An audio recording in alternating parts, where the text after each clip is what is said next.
के चरणों में प्रणाम।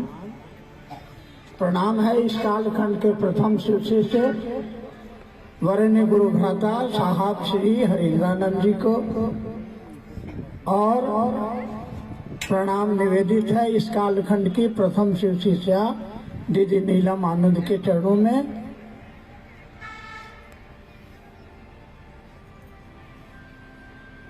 और यहाँ इस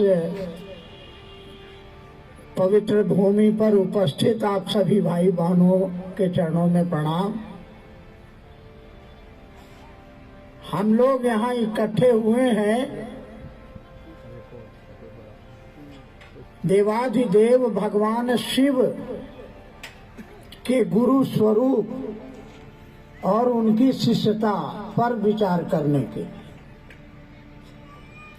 ऐसे हमारे सनातन धर्म में माना गया कि 31,000 देवता हैं, लेकिन देवों में देव महादेव सबसे बड़े देवता हैं महादेव। नाम ही है महा,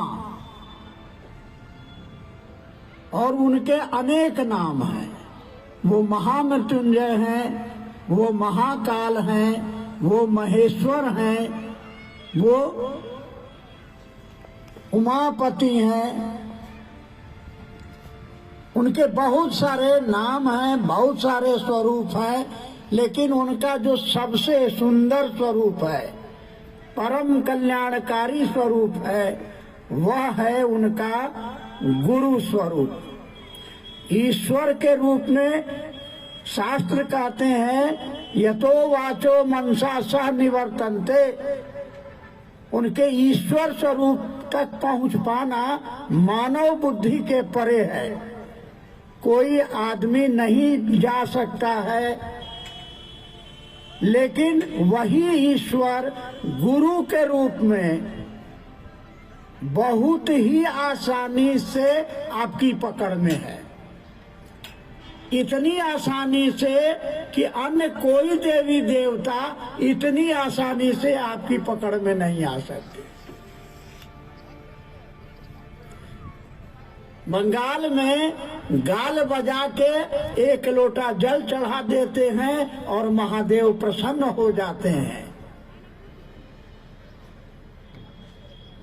देवघर बाबा धाम में 1 लोटा जल चढ़ाते हैं और जो मांगते हैं बाबा दे देते हैं। उसी बाबा के बारे में हमारे धर्म ग्रंथों में कहा गया, आज से नहीं,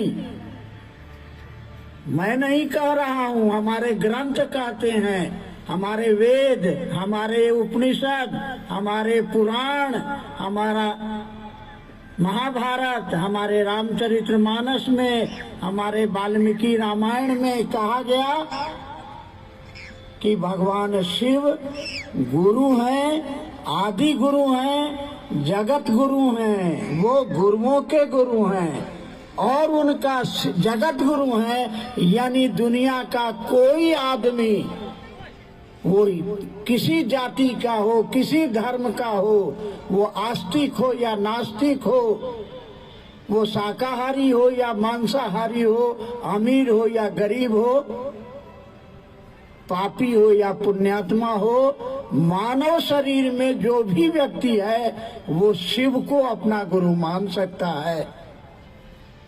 इसलिए वो जाति और धर्म से परे हैं।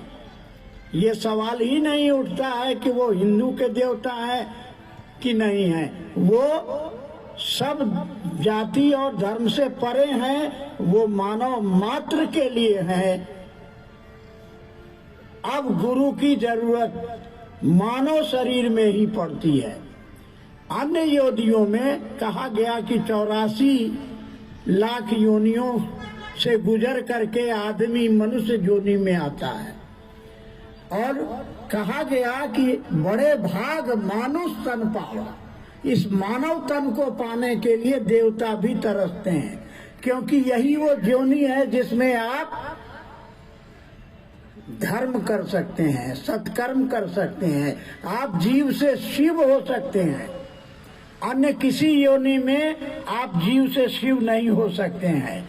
यहीं पर है कि आप भगवान बन सकते हैं, किसी की सेवा कर सकते हैं, किसी की जान बचा सकते हैं खुद भूखे रह करके। तो आपको मिला है यह मानव तन। न जाने कितने पुण्य आपने किए हैं, तब आपको ये मानव तन मिला है। और उससे भी ज्यादा आपने सत्कर्म किया है। जब बहुत सारे पुण्य आपके एक साथ उदित होते हैं, तब आपके जीवन में शिव गुरु होते हैं। मामूली बात नहीं है।